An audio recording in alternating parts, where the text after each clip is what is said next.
So, hello everyone, welcome back. My name is AJ, okay? This is Attack the Talk, and I'm gonna be King of the Pirates. Wait, what? Oh, Wait, that's a different podcast. That was, yeah. Sorry. Something else. But yeah, so this is Attack the Talk. Welcome everybody. As I said, I'm the host, AJ, and joining me, of course, is... What's up, guys? I'm Lexi. What's up, Lex? And you're gonna be... Who? Not King of the Pirates. Not King of the Pirates. No. I'm trying to think of who wears a black turtleneck underneath a sweater. Grandpa's. Goth Velma. Goth Velma? Yeah. I'd rather be the like latex live action Velma. Why? It looks so uncomfortable. But she's also like hot. Yeah, but she's walking but she's definitely uncomfortable. And then she makes fart noises every time she like it's a bends life down, lesson, right? Guys. You shouldn't have to change yourselves for someone. Yeah, it's true. But she still did. And she found love. Right? In the end? Yeah, because she thought that it was... Spoiler for the live action. Spoiler for the live action Scooby-Doo movie. I know that this is a spoiler that we thought that we'd be talking about today, but yeah, she thought that it was... His name Patrick? I don't know. I think that was his name. Seth? Patrick. Yeah, Seth. Yeah. Mr. Green? I don't know. Yeah. I think his name was Patrick. I don't know. The point is, it wasn't him. She found love happily ever after. She thought that he was evil. She didn't have to go ahead and change herself. Eddie Henson, what's up, buddy? We are here. And we're happy that you're here, too. Yeah. For the start of the What's up, episode. Eddie? Very cool. And, yeah. So, today's episode, guys... we'll be focusing on Season 2, Episode 9, Opening. This is going to be Part 1 of our episode discussion. And look who else is joining us, Lex. Oh, it's hello, Kyron. What's up, Kyron? Been a while. Yeah. Hey, Kyron, what's up? Very cool. Thank you guys for bearing with us for us starting late. That is my fault. Oh, we should address that, huh? Yeah. Okay, you want to explain? Yeah, that is my fault, guys. We're so sorry that we started literally 30 minutes later than what we planned. So sorry, guys. I ended up being stuck at work. Yeah. So it happens, as soon as I got here, just downed some abondiga soup and then started recording. Yeah. It happens, though. But yeah, for some reason, Sundays are my busy days at work, which feels like it would be the easiest. Uh-huh. Well, but it's because I have to prepare for the week. But yeah, definitely. We're here now, and so are you. You guys are all here too. We're happy that we're joined by our friends of the show, of course. What is up? I'm going to start off, of course, Lexi, but with the exception of being late and having to deal with work. Other than all that, how are you doing? I'm so much better now that my tummy's full. Okay, cool. I was so hungry at work. Yeah. Come on, Eddie. You don't have to be worried, man. You know, we're here. We got you. Don't worry. We're here. Better late than never. Yeah, for sure. Thank you for being patient with us, guys. Yeah. Thank you. Definitely. How are you, AJ? So that's it. You're just good. Your tummy's. Yeah, I'm in a good now? mood now that you just needed food. It just gave me energy. Yeah. And good food too. Okay. Good food. Yeah, that's good. Well, I can definitely relate because being Luffy's always hungry, and whenever Luffy goes in and gets a feast of just like whatever, it's primarily meat. Yeah. And then he feels good. Yeah. You know? So I also had a big bowl of albondigas, and I felt immediately just like so warm and so happy. It's just like like a comfort food, but it's like the best. So shout out to you, Mom, for making some bomb albondigas. But yeah, I'm doing good. You put us in a good mood, Mom. It's Sunday, and Eddie has never seen One Piece. Oh, Zach would be. It's okay, Zach Eddie. would be I'm right now. there If Zach was here, Zach would be like, Eddie, you need to go ahead and watch One Piece right now, because I know that for the longest time, Zach wanted me to go ahead and watch One Piece. And what did I tell him? That, oh gosh, I don't even remember. What did I told him, bro? There's like over 1,000 episodes. Yeah, that's a commitment. I think we had the same argument. I'm like, are you serious no, that's right a now? commitment. Can't watch it. That's way too long. Can't watch it. Like, I'm already so late in the game, man. You know, like I can't go. Because the longest anime you'd watch before that was what? Maybe My Hero. I guess My Hero, technically, yeah. And that's Inuyasha, still no. No. Dragon Ball's no. Well, I mean, the thing is, those are still going on. At least with Dragon Ball Super, I believe. But I mean, I don't know. Let's just say My Hero. But like as like a show that's already been out, and you have to like catch up on it to get like to current. I don't even think My Hero really like counts because at the time there was only 2 seasons. Yeah, when we started watching, it was only 2 seasons out. Yeah. And Kyron said I finally started Hunter x Hunter. Ooh, right? yeah. Actually, Hunter x Hunter, I was about to say that Hunter x Hunter is actually the longest anime that I've watched to date. And really? I always compare that to being like the whole like One Piece debate. Yeah. Where it's like, oh my gosh, like it took me so long to like watch Hunter x Hunter. Like I could only imagine like watching One Piece. I would never catch up. Yeah. Just because I get so busy, and then once I like forget to watch one day, it turns into a month. Yeah. And then it's like, at that I should point, really time get back into it. But now I don't remember what happened. And My thing is that I stopped Hunter x Hunter at like the worst part because it was really starting to get good. Oh my gosh! See, that's literally what I was about to say. Okay, Kyron, don't be mad, don't be disappointed at me. But that I stopped right before the Chimera Ant arc.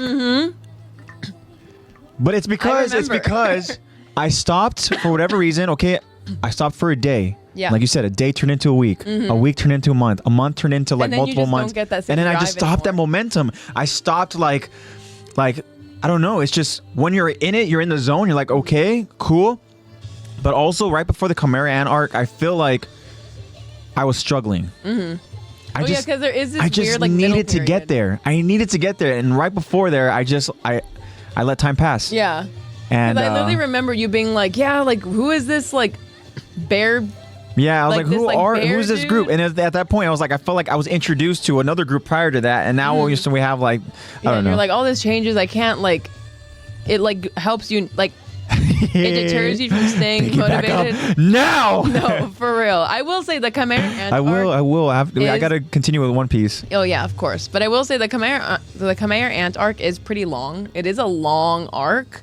It's honestly probably like half the anime's length. Really? Yeah. Wow. But you are literally like where you're at is literally like the episode of like the first episode of like that arc. Yeah, I know. Oh. And I will say at the ending of that arc is so good. Okay. Like I honestly think I get it. That it is worth I'm an idiot. all the watch and everything. It is good. Obviously, it is slower than modern anime because it is older. Yeah. So it's going to be slower. Yeah, but I enjoy the kind of like older vibes too. Because I mean, I've gone back and watched Inuyasha again. I've gone back to watch Yu Yu Hakusho again and stuff. And so I mean, yeah, I will. I'll pick it up again. But like but you're grinding. I talked about that momentum. Right now, that momentum is all on One Piece right now. You know, so. I don't know when I started. Watching multiple at a time is hard. I don't know when I started exactly, but I can't do that. I can't like multitask with my anime. I can't. I have to like be zoned in and focused on one. And right now it's One Piece, you know? Because multitasking, I feel like there's a sense of you doing it that's just like forced. Like it's not really like a dang, I really want to watch this episode now. Like, there's a part of it where it's like, oh, I should. Yeah. I really should. But I was gonna say that I don't know exactly when I started One Piece, but I think Zach would be proud because I'm already over 500 episodes in. Oof. And I know it's been like, maybe we're looking at maybe anywhere from like, let's say 3 to 5 months. It's around there. Yeah, around there. Don't know exactly when. That's still really good. Yeah. Oh, I've been like just. I think that's still really, really zooming good. Through these episodes. And I'm talking about like, I'm not skipping any filler. I'm not doing that, right? I'm watching it all. And trust me, like, there are plenty of little filler, like pockets of like 6 episodes that don't even go along with the story. Yeah. And I'm like, oh my gosh. But they do bring back some characters from past moments and stuff. But damn, Kyron, Kyron's doing work on Hunter x Hunter. Yeah, I like how Kyron is like, it lives up to the hype and he's not even done with it yet. Yeah. Oh, dang, that is so... I missed 2 weeks ago and you're already on the 5th season? I missed that sense of like new anime. It's so like, good. You know, just that sense of excitement and also... all out. Like when you look forward to and you're like just you're so like I said zoned in, you know, and I want to say like your life almost like consists of, you know, like it's anime. like it's like on your mind. Yeah. You're so excited you can't like I honestly think that the last time that I felt that about a show that was already out, because you do feel it more when it is smart. Oh yeah, it literally is. It's a much bigger feeling when it's already all out. Yeah, and you have to like watch it all versus like, oh, this is out, let's go episode by episode. Like, I have that feeling right now with Chainsaw Man, but there's only one episode out. No, there's two now. I haven't watched the second one, and it's Same, like, oh Kyron. dang, I have to wait every week. But then like when I first started watching Death Note in middle school, yeah, I remember literally being at like other friends' houses or in class or like anything else that I was doing that wasn't watching Death Note. I was just like, I can't wait to get home so I can watch Death Note. Yeah. Like, I was constantly on the mind. I was like, cannot wait to get home so I can watch Death Note. And I have yet to have an anime to this day make me feel like that motivated to watch it. And that's another reason why Death Note is my favorite anime. But it is still like that same feeling. Like even when we started watching My Hero Academia, it was still like, oh my gosh, the end of season 1 got me. Like, I'm like, come on, we gotta watch. And we were like grinding through these episodes. Kyron said that's him right now with Hunter With Hunter. Hunter x Hunter, yeah. That's so cool. I love that feeling. I miss that Dang, feeling. good for I got you, that feeling. I Kyron. got that feeling with AOT for sure. You know, which is why we're doing this podcast and stuff. You know, because it's like, oh my god, so passionate Can't about wait it. to, yeah. So Kyron, we're looking forward to your Hunter x Hunter podcast. Yeah. Your Hunter Where x you Hunter break down podcast. each episode. Yeah, of course. Yeah, let us know too, guys. Eddie, we'd love to know if there's a specific anime that makes you feel that way. You know, where you are so just like You're so you look invested. forward to it and stuff. You know, and yeah, exactly. Invested is a perfect word. But yeah, so that's cool. Yeah, Kyron did the same thing with Attack. You know, just like starting it, and then next thing you know, like a couple weeks in, you're already like, Yeah, like, you're like, oh dang, I am that's cool. very far into this. But you know what too? Dang, that's what a made lot, Kyron. Good job. Good on you. For me, what made My Hero Academia so special is that this was during like peak like pandemic quarantine stuff, you know, yeah. and so we were like let's just start watching. we literally would just be like we'd be at home, and you know, Lexi's the one that got me into watching, you know, My Hero. I think it started with Death Note.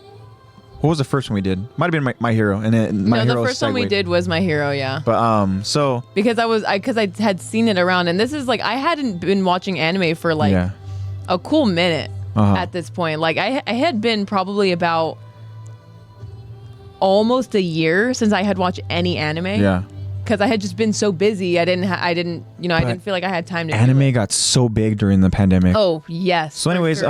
Pandemic started, and I saw some clips of My Hero Academia on like TikTok or whatever. I saw some people talking about it. It was so big on TikTok specifically. TikTok had such a big My Hero Academia like its own little community that I was like, oh, this looks really cool, and all these people love it. Like this actually looks really cool. So then I started watching it, and I think I got through like. I think I watched season 1, and then like again I watched obviously the ending of season 1 and everything the finale, and I was like, I need to get AJ to watch this. I was like, I think he would really like this. I was like, anime is so cool. So Lexi got me to go ahead and start watching it, and it was like tough at first, you know, because it had been so long since I had started watching anime again, you know, because for me my anime back in the day was like, you know, it consisted of just like, you know, the oldies ones like, you know, Yu Yu Hakusho, and then you know, especially Dragon Ball Z. You know, Dragon Ball Z was like the one. But even like if you were to go back and watch Dragon Ball Z, it's just not in that same league with like some of the, you know, anime now. But just that feeling of like being home, being in that quarantine kind of like mindset and stuff, you know, and just like the focus was on just the anime, you know, and then it's like, okay, cool, and then it's like you said, you build, like you get invested. And then I remember just being like, okay, after work or whatever, or you know, whatever the case is, and then just like, all right, we would watch it pretty late at night. Let's go ahead and let's watch, you know, and we would try to go ahead and watch a couple episodes. But I missed that kind of feeling, you know. But that's what was really cool. But I also want to talk, you know, with Eddie saying in regards to the question about what anime makes him feel like, you know, like got him so invested in everything and stuff. And Eddie says Naruto and AOT, especially AOT. But Eddie says that Naruto has a special place in his heart because it was his first anime. Yeah, so it's definitely. Always your first anime has a special place. I mean, my first anime was literally Attack on Titan, and look where look where we're at right now. Yeah, freaking podcast about it now. Yeah, that's cool. You know, again, anime is so freaking special that, you know, it's like puts you in that kind of like that mindset that gives you those feelings, and you know, it makes you invested and care about, you know, certain characters in the story and stuff, you know, and crazy that a show, an animated Japanese cartoon, can make you feel this way. You're like, dang, I'm sad that this fictional character is like getting bullied in this episode. Yeah. It's just like, dang. Getting bullied by your favorite character. Yeah, of course. Bakugo. But yeah, so that's super cool. Yeah, anime is special. I think I know who Kyron's favorite character in Hunter x Hunter is. Who do you think? Kyron, I think your favorite character aesthetically is Hisoka.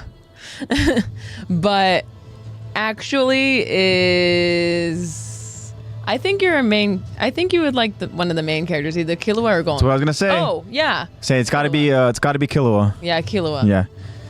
Because I was going to be like... I was going to play like with the voice and be like, I think Kyron's favorite character is Gon. Oh, yeah. He loves Gon. Yeah. But no, I was going to be like, it's Killua because, again, I haven't... Cool.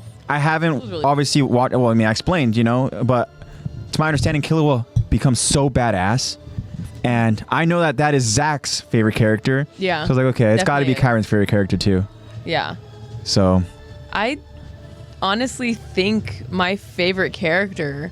Definitely weird, for sure. The fact that he takes the time every day to go ahead and put his makeup on and stuff, you know. I know, to paint on the star and the what is it, a star and a teardrop? Yeah. Because in the shower scene, he has a blank face. So weird. Why? He has a blank face. Why do they show that? I know.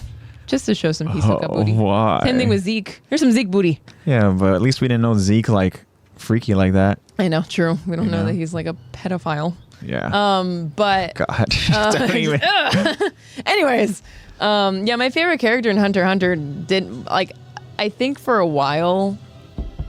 You know who my favorite character is? It was Killua. I don't think I had a favorite up until the Chimera Ant arc. Okay. Up until like the juiciest bits of the Chimera Ant arc, like towards the end, especially towards the end, I was like, oh my God, why do I like this character so much? I'm not supposed to, but I love him. See, right now Kyron says the king is actually kind of cool, which I have no idea who that is. That is who I'm talking about. Really? The king is my favorite character. Yeah, the king is my favorite character is, though. Right, Lex? Huh? You know who my favorite character is? Is it? You could do the voice. Yeah. Well, first off, people don't always get his name right. So he says, it's Leorio! It's Leorio! Yeah, I like Leorio because he's tall, skinny, and goofy, and you know, he's actually really smart, though. Unlike me. No, I'm not that smart. Yeah, I'm not that smart. But I saw that, I was like, hey, awesome. You're tall, skinny, and goofy. I was like, super cool. Why are we talking about Goofy again? don't even go down that road, man. Anywho. Yeah. But that's cool. So wait, so your favorite character is the king? Yeah, is the king, and that's all I'm gonna say. That's all I'm gonna say. Because neither of you are to the point where I can say any more. Okay. But cool. Kyron, I'm excited for you to get to the part where it made me realize, damn, this character is so cool. Yeah.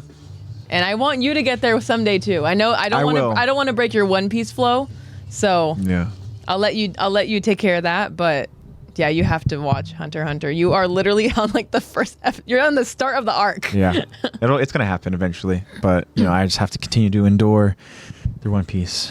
But cool. All right. So should we get into the poll? I know, maybe we should actually talk about Attack on Titan. Let's do the poll results. So first off, we should mention too about, you know, for whatever reason in publishing the episodes, Spotify didn't publish a new episode. So it's kind of weird. Don't know what that whole problem was about. We'll give it another try this coming week when we published this new episode. Yeah. And hopefully we don't come across that same issue. Yeah. If it happens again, then I'm gonna have to try to figure out why the hell Spotify, you know, why don't they like us anymore? Yeah. You know, we take a week off and all of a sudden they're like, hey, you know what? They forgot about them. Not cool, Spotify. But because we know that we get results from Spotify as well from when we go ahead and post that poll to there. But also we weren't able to go ahead and get into the Q&A. Yeah, which is fine. We'll save the Q&A for a different time. But we'll focus on the poll and the results that we get for this week. And but yeah, wanted to go ahead and just mention, guys, that for whatever reason, no Spotify episode. Hopefully that'll get figured out. But it was published on the other platforms, so weird. But all right, so take it away, Lex. All right, so we asked you guys on Instagram, which character would you want as a bodyguard? Okay. All right. So this is an interesting question. Because we know that in the last episode, Mikasa literally is so distraught. She's in such like emotional and like physical pain of being away from Eren, because we know that Eren was captured by, Reina and Bertold, and that's still weird, the whole thing with Ymir and Bertold. Don't know about all that thing yet. I don't. Also, the fact that we're gonna kind of get into it in this episode, but the fact that they had ODM gear, really weird. But so, anyways, the fact that Eren is not there, Mikasa, she's in so much pain. And one thing she says is it's very interesting to me, is that she said, pretty much, I don't ask for much, or I don't want much. I just want to be close to him. Yeah. And she asked Armin, like, why does he always leave? And you could tell it's so painful for her, because we go ahead and we go to like a previous kind of like flashback memory sequence of Eren dealing with some bullies and stuff, and then that whole kind of chaotic thing happened. But instead of Eren sticking with the core, sticking with,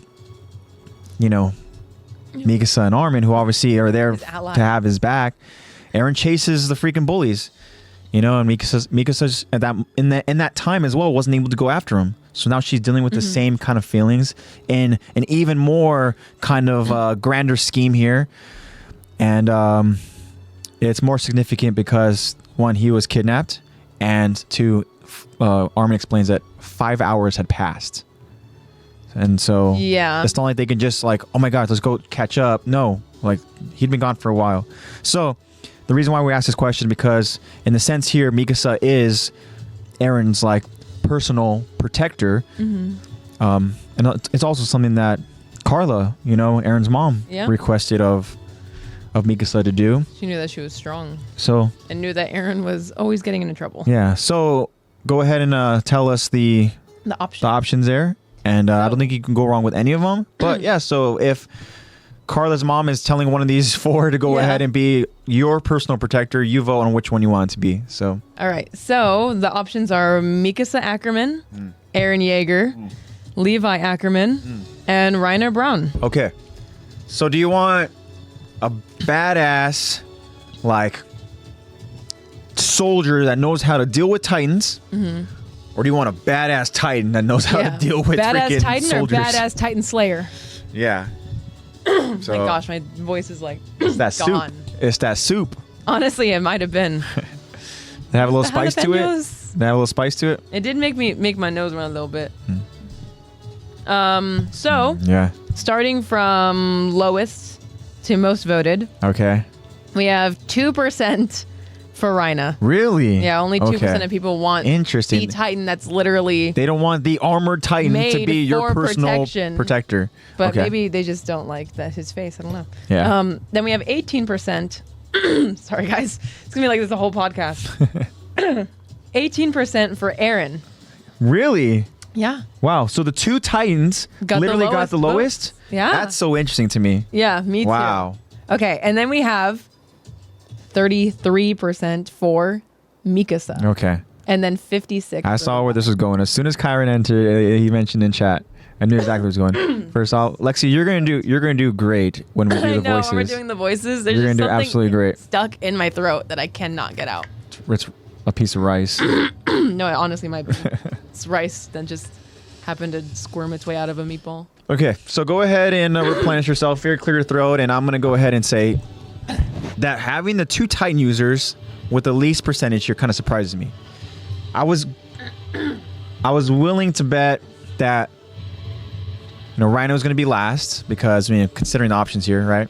And as I mentioned before, you can't go wrong with either of the four options. I think you're going to be well protected if you have for any either of them. But I thought it was going to be Rhina, Mikasa, Eren, and then Levi. Yeah. I figured Levi was going to be the top vote getter because, dude, if you have Levi Ackerman as your personal protector, yeah, like, I'm not getting scratched. No. Like, I'm not getting touched. Not at all. You know? No. Also, Eddie mentioned too, like, also he says Armin wants to save Eren as much as Mikasa does, you know? Which is interesting too, you know, to talk about, as you know, we mentioned about you know, kind of recapping last episode. I just realized that Kyron is making the boys reference. Which one? Where so it's the way that you remember? Say it. Spoiler for the boys if you guys haven't seen the boys. Say it how it says in the boys. There's a part where Homelander is like pretty much exposed on live TV, and he's talking about how he's smarter, he's stronger, he's better, he is better. But Kyron's saying that about Levi. Oh, okay. Well, I mean, it's all true. Did you get that? Yeah. Is that from like a TikTok thing? It is a meme. Oh, yeah, okay. It's a meme of like I'm gonna say because I have seen the boys. I'm stronger. I'm better. I am better. But like I'm so like far away from the realm of social media that like I don't know memes. I don't know. I'm here to tell you all the memes. Yeah, thanks. But yeah, I like that, Kyron. The boys reference with using Levi, using Attack on Titan. Yeah, but we know that Kyron and Eddie both voted for Levi, right? So that's super cool. And I want to ask you, Lex, who would you have voted for? I actually voted for Mikasa. Really? So the reason why I voted for her was not only because obviously I have no doubt that she has the skills to protect, I mean, it's not going to be 100% of the time. I wouldn't say she has as much skill. Oh, I'm out of focus again. This is great. They don't want to hear my opinion. As much skill to the next person. As Levi, because obviously Levi, he's the GOAT. Levi is the GOAT. Yep. So, but the reason why I voted for Mikasa is because of her drive and her commitment to Eren.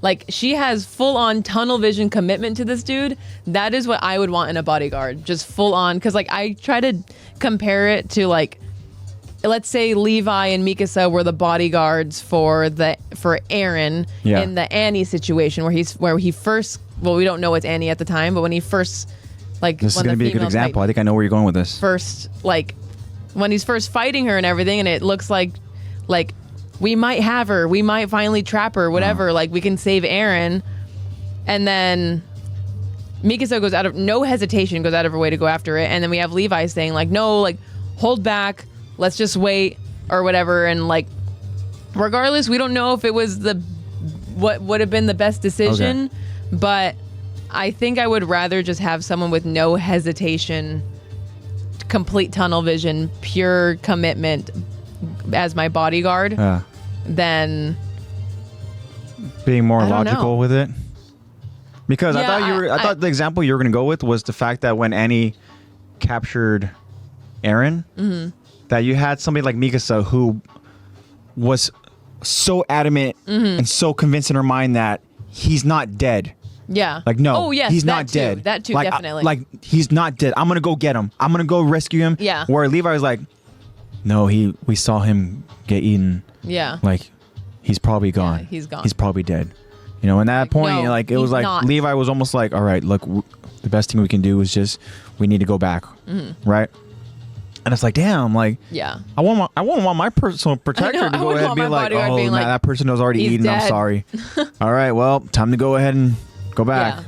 And because of the drive and commitment that Mikasa has for Eren, I would want her as my bodyguard for her to have that same drive. That's a great point. It might be annoying at times. Obviously, Eren gets so annoyed by her, but also, like, at least I know that I'm safe. Yeah. There's like that good teeter-totter balance between safety and freedom. Like, the more freedom you have, the less safety you have, but the more safety you have, the less freedom you have. There's a fine little balance. Okay. Really cool. Huh. So who did you vote for? Well, I didn't vote.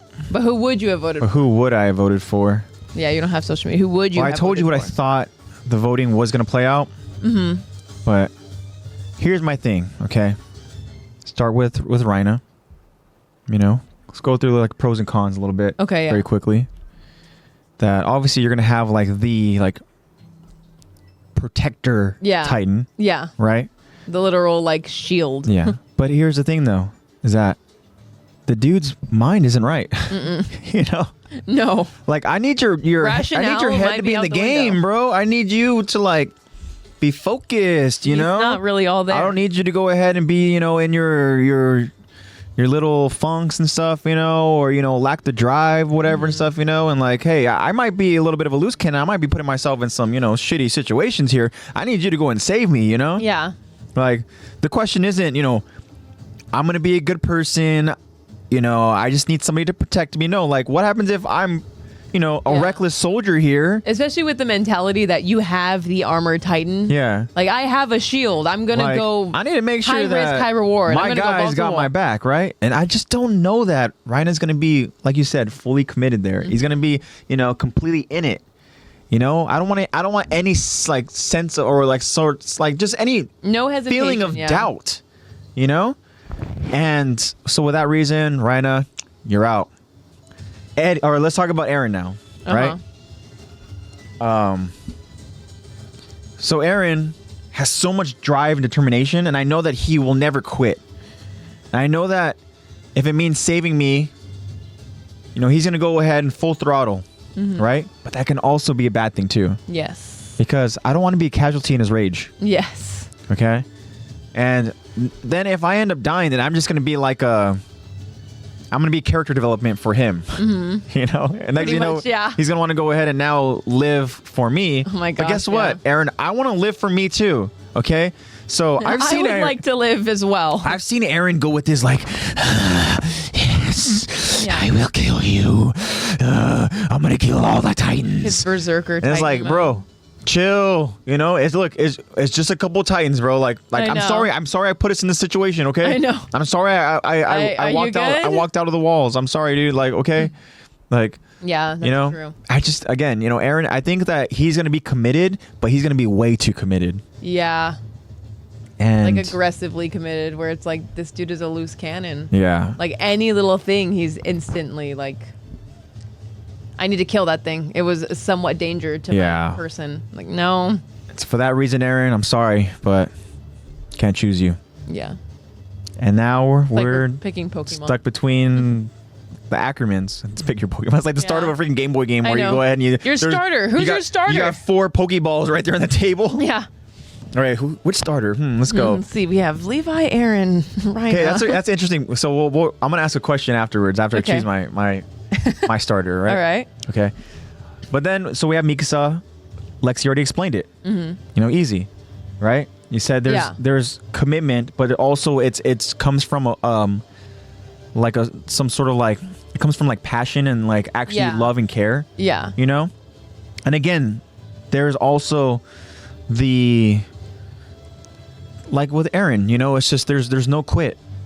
You know, even when hypothetically, even if I do get eaten, Mikasa's still gonna have, you know, that mindset that like she can save me still, even though I'm probably dead. Yeah, like I'm dead, but she's still gonna go ahead and she's gonna do everything she can to try to make like, you know, sure that everything is good. And like you said, you know, it could be probably annoying because it's like, oh my gosh, like I get it. Like, can I just like cross the street? I know. Like, please relax, okay? Yes, Mikasa, I already ate. Okay, my gosh. Shoving bread down your throat. Did you get a good night rest did you get a full night of rest? Like, my no, gosh. I didn't really. Look, like, go back to sleep now. Mikasa, I know that I was up all night watching One Piece, okay? It's okay. I'm all right. No, you need to get rest. Like, relax. Yeah. Okay? Get off my back. That's true. It could be very annoying. Right? But like I said, the more safety, the less freedom. But then you have Levi, who is going to be, again, like the ultimate protector. But then it's like, hold on, is the commitment really there? Like, I don't know. So I guess if I'm choosing my starter here, yeah, your starter, I'm also going to go with Mikasa. Okay, yeah, I think that's a solid. I mean, obviously, I'm also that's what I chose. If Mikasa is going to care about me the way she cares about Eren, then hey, that's, you know, I'm already won. Right. I won. I won right there. You know, I'm gonna have you know, Jean's. You're gonna go ahead and be like, oh my god, like she's so beautiful. I love her hair, and she's gonna be like, AJ, only thinking about me, AJ. You know, no Jean, none of that. Then Jean's gonna want to grow out his hair and curl it, and then grow a mustache. Yeah, definitely. Try to look anyways, like so you. that's how I would have voted. But so now you brought up an interesting thing about the starters, okay? So a whole new topic. I want to ask this. So you know that if you choose Mikasa, right? Say I chose Mikasa, but if you chose Mikasa and say I'm your rival, the rival always chooses the opposite. Oh yeah. So what would be the opposites here? Let's see. So if you chose Mikasa, who am I choosing as the opposite? I feel like the opposite of Mikasa is Reina. You think so? Maybe. Okay. Explain why. Just because mentally and emotionally, they aren't really on the same standpoint. Like think about too. When I mean opposite, I mean your rival. It has somebody that can really like counter. Oh yeah, like counterattack. Yeah, like physically. I was only thinking emotionally for some reason. I was like, yeah, Eevee and Bulbasaur. No. No, maybe physically. No, yeah, I'm still gonna say Reina. I'm just gonna go easy and say like the most like Kyron's going off script here and he's saying Annie. That would be so interesting. You know what? That one's cool. I like that. But I'm like, because of the last episode where she was just didn't really know what to do about his armor. Just she's really great at slicing, but then like what else? So interesting. And they both have like different reasons for fighting. They're both So here's my thing is that I think that if you're choosing Mikasa, I'm choosing Levi because I know that Levi would be able to go ahead and put up the best fight up against Mikasa. Yeah. It's just like how if if I'm choosing so now we got to go through the others. So say Mikasa's rival is Levi. That doesn't necessarily mean that Levi's rival is Mikasa. Yeah. Right? Yeah. So then that means that who would Levi's rival be? And that's so difficult because does he really have a rival? Aaron. Zeke. Founder. But Zeke is not part of this. No, Zeke is. So would it be... Who's more powerful than Levi? Damn, all I could think of is like logic doesn't work. I guess the best Aaron using his like founding ability. I guess the best thing would be like they'd have to like rival each other, the Ackermans. Yeah, it'd have to be an Ackerman on Ackerman. Who's his rival? Well, Kenny the Ripper. I know. Kenny. And then that I guess that just means that Reina and Aaron would just be the rivals. Yeah. Right? I guess okay, well, there you go. Mean that. So that's that could work. The starters there. Interesting. All right. Well, I'm still kind of I guess maybe the fact that Reina didn't get any love doesn't surprise me so much. But 2%? Yeah, 2%. Oh, and then what was it? 13% for Aaron? Yeah. Damn. Wow. I think that's because Aaron now is going through like mass genocide. Yeah. So, and they're like, I don't really want him to be my But what if that was bodyguard. like because he was going to only protect you? He's like, oh yeah, that's why people voted. He's like, this is your personal protector, Aaron, but he wants to kill everybody else besides you. I'm like, oh. We're like, look, Aaron, it's not that serious. Hey, Aaron. All right, cool. Well, we talked about that. Yeah, and Kyron, I completely agree. Aaron's a loose cannon, and he cannot protect. Yeah, he can't even protect himself. Forget Reina. He can't even protect himself. Yeah, forget Reina. Yeah. Yeah, Aaron is a loose cannon. All right, very cool. He's more on the offense than he is on the defensive. Definitely. Well, thank you for that, Lex, for the results. Appreciate that. And thank you guys for everybody that voted. And yeah, we always look forward to the poll results. We love talking about them. So now let's go and let's get into the episode, shall we? Yes, we shall. We did already kind of recap, but is there anything else we need to recap, really? We do know that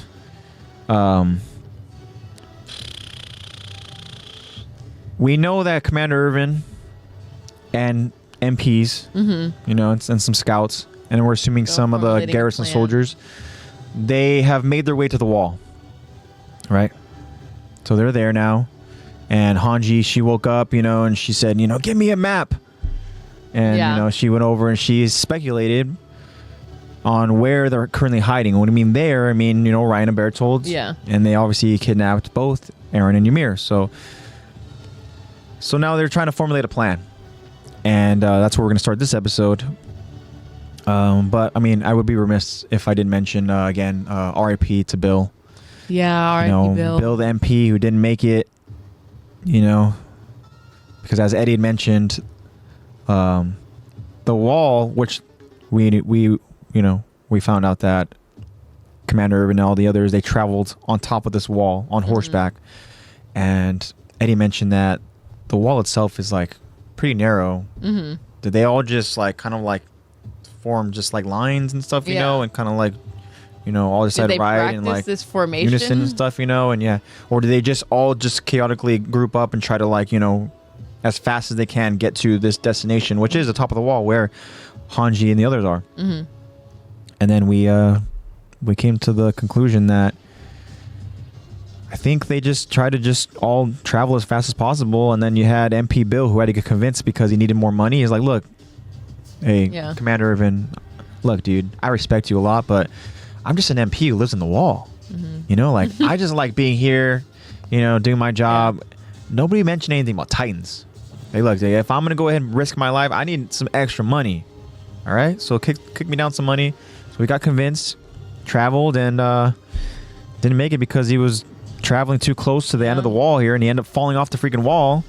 And poor Bill, and he fell and he died. The horse landed on top of him, and so Bill didn't make the travels. R.I.P. Bill. And remember that, guys. So yeah, we're gonna go ahead and get into this episode again. This is season 2, episode 9. The name of this episode is Opening.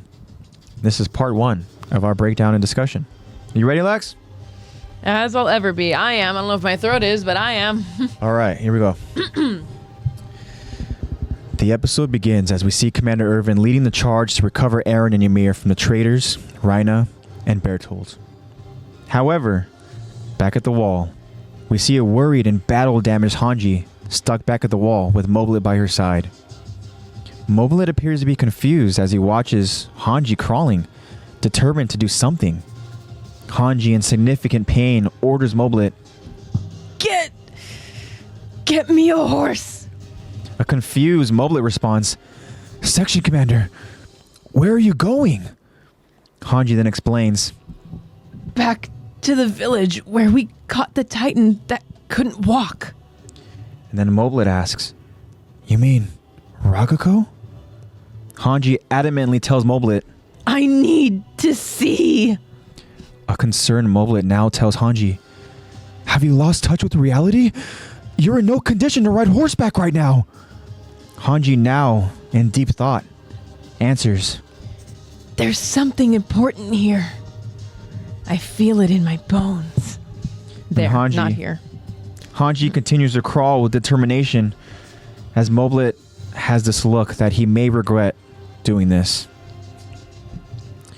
Moblet responds, all right, fine. Moblet walks away and tells Hanji, I'll go myself. You stay here and quit trying to move. Hanji, still struggling to crawl because of her injuries, finally stops. But we now return to Commander Irvin and the others with their important mission.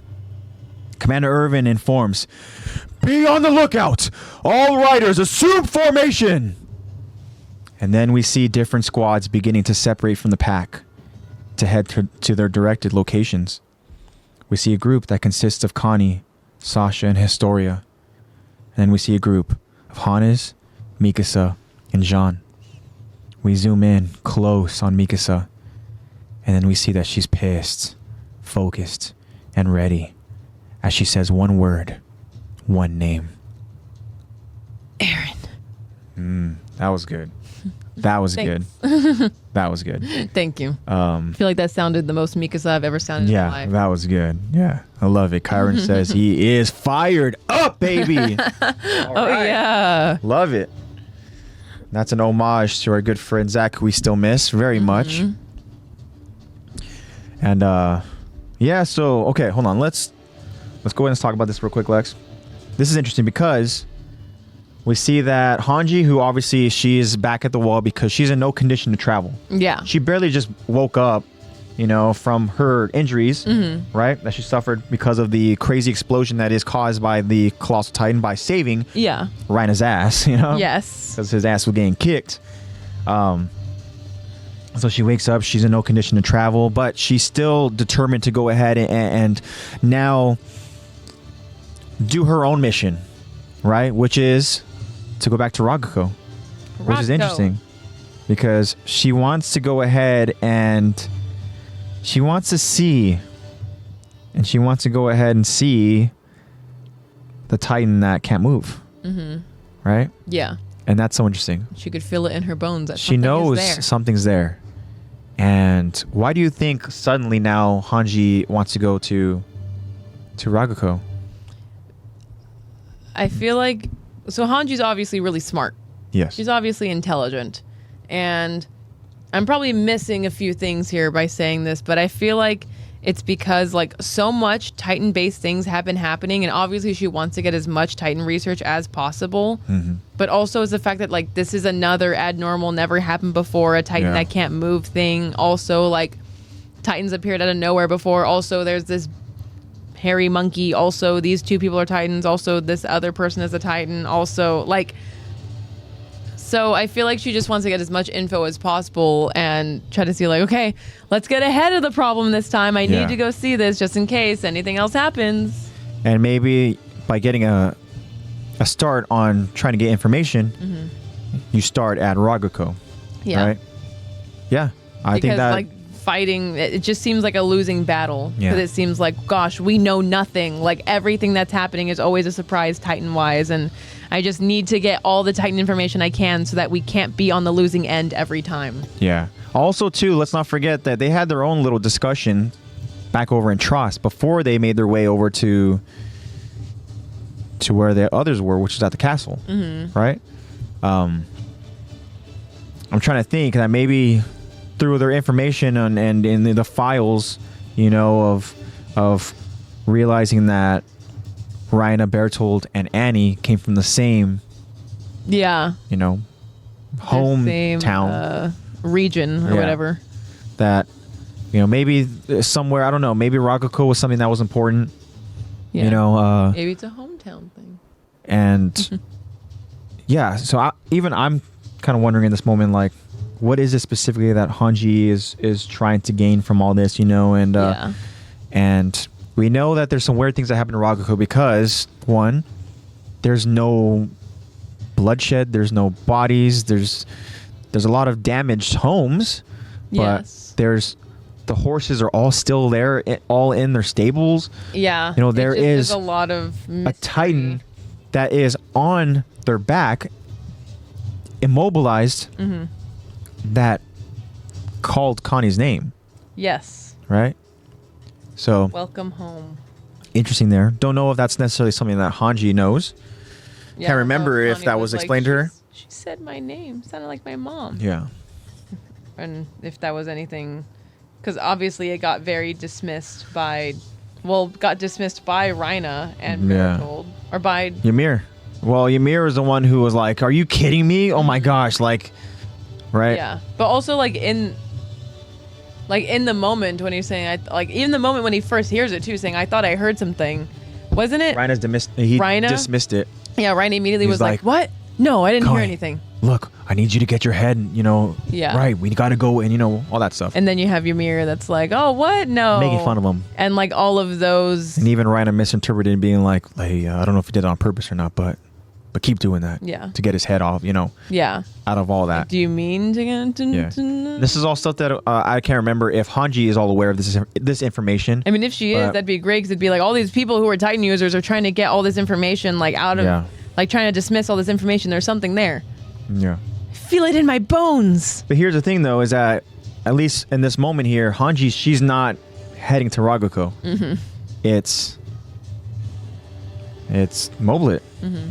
You know, and is Mobley going to be able to go ahead and gather all that information and stuff? Knowledge? I mean, Does he I know that what to look for? He has shadowed Hanji for a while, which has been a pain in his ass too. Yeah. You know, because we know that Hanji, she goes and she puts herself in some harmful, you know, situations.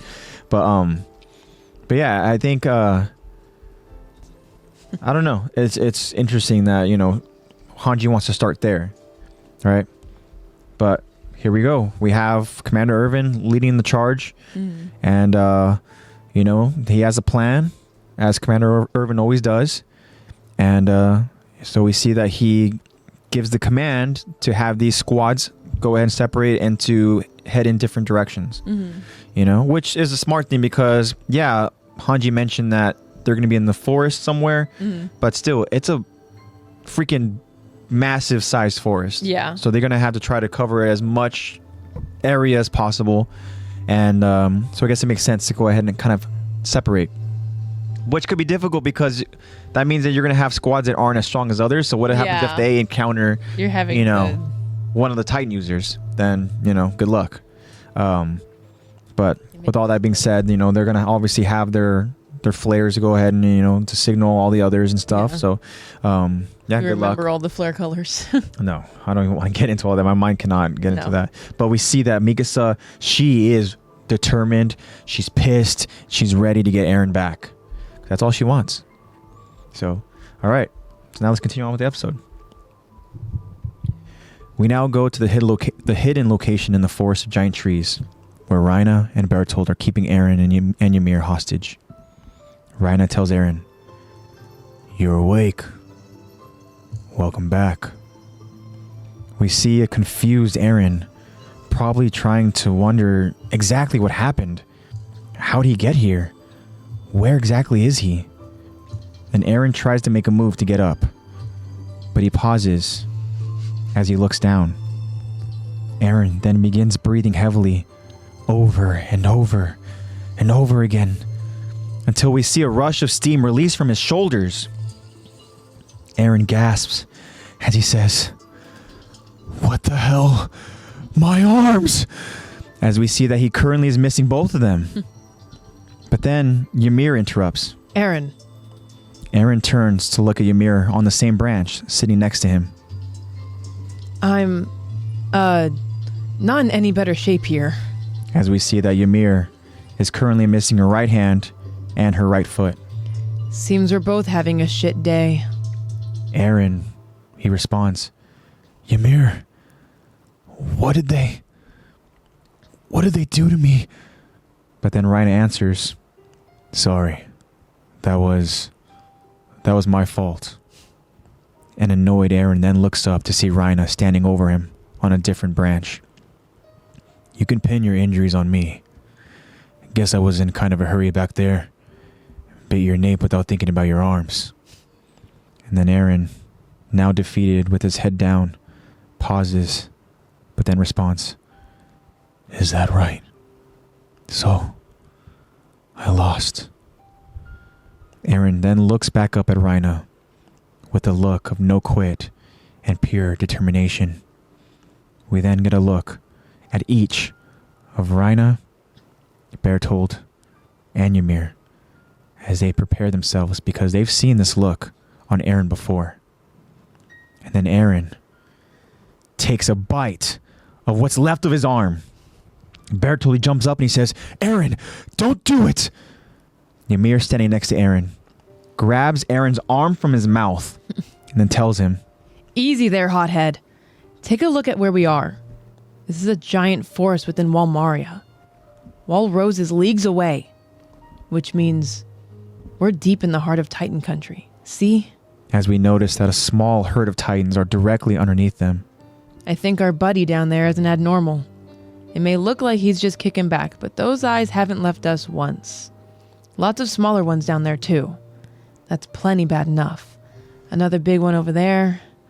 Fixated but keeping his distance. Strikes me as the shy type.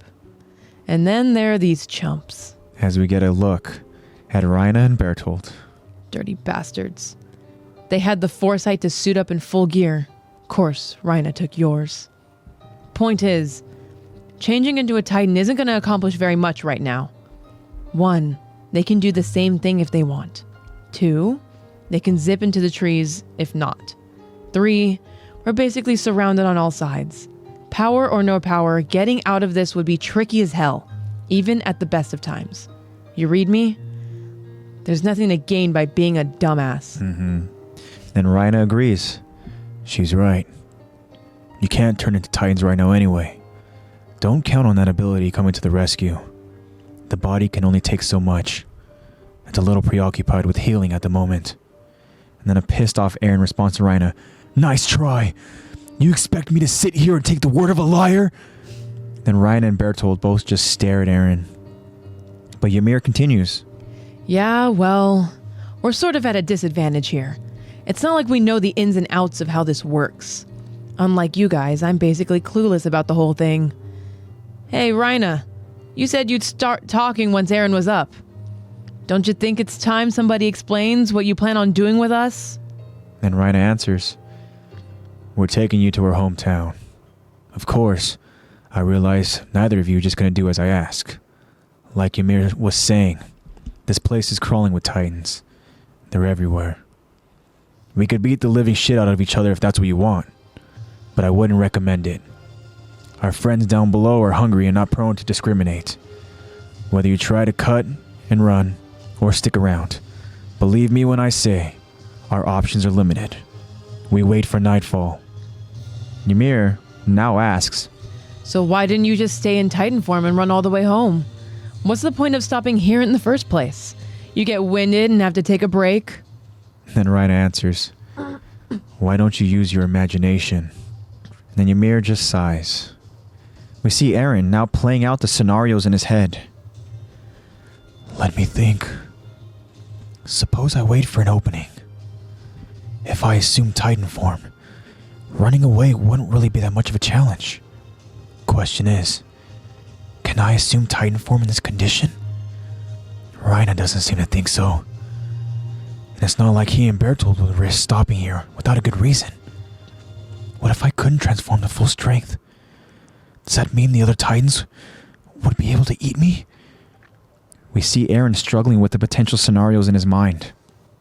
Ymir continues her conversation with Raina. So we're just gonna sit in our asses till the sun goes down? And Raina answers, it's a possibility. Eren continues playing it all out in his head. No. Why give us the chance to recover?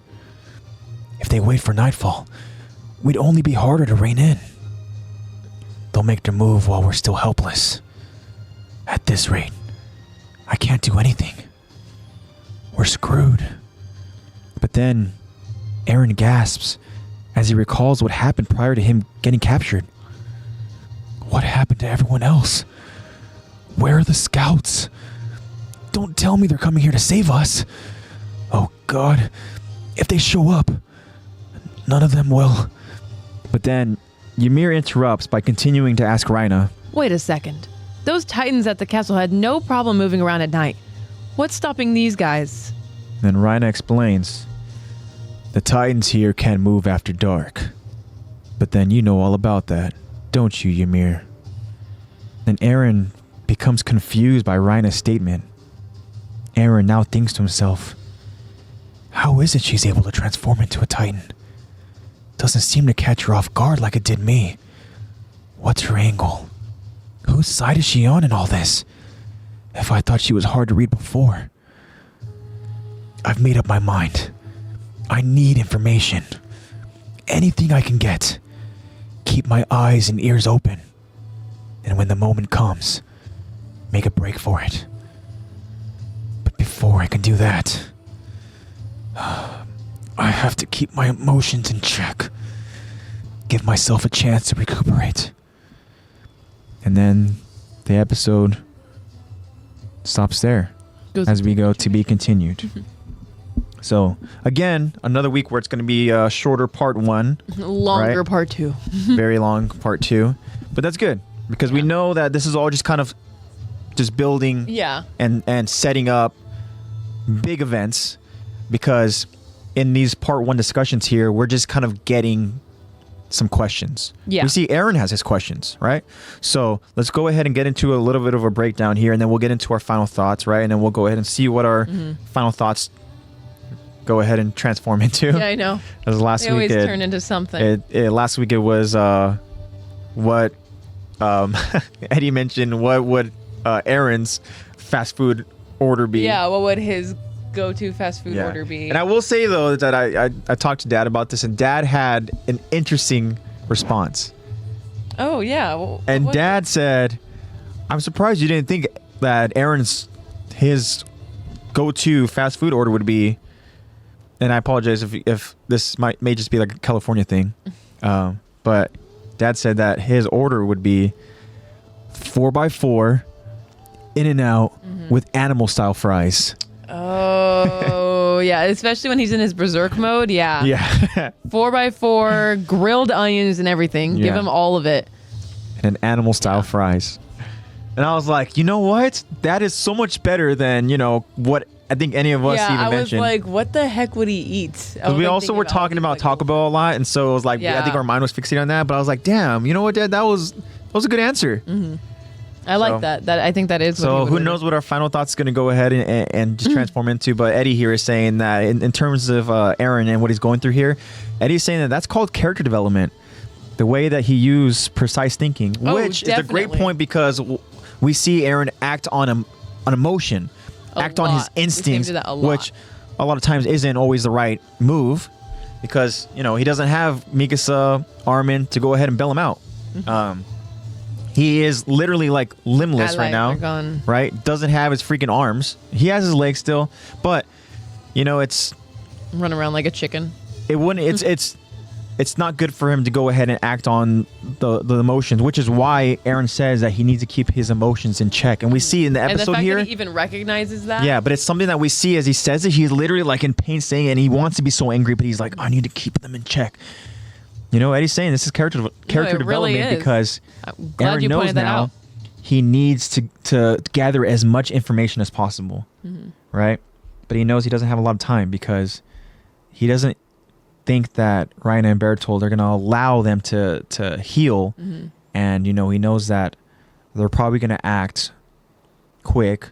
And in the episode, as Aaron is saying that they're not going to allow them to go ahead and heal, we see that he's thinking in his mind that, it shows Bertold having Ymir pinned as he's tying him up with rope, right? And then Ryan has like Aaron in like a chokehold, almost like getting ready to put him to sleep so that he can go ahead and tie him up. Yeah. So that's what Aaron is thinking about. But awesome insight, Eddie, that you had there.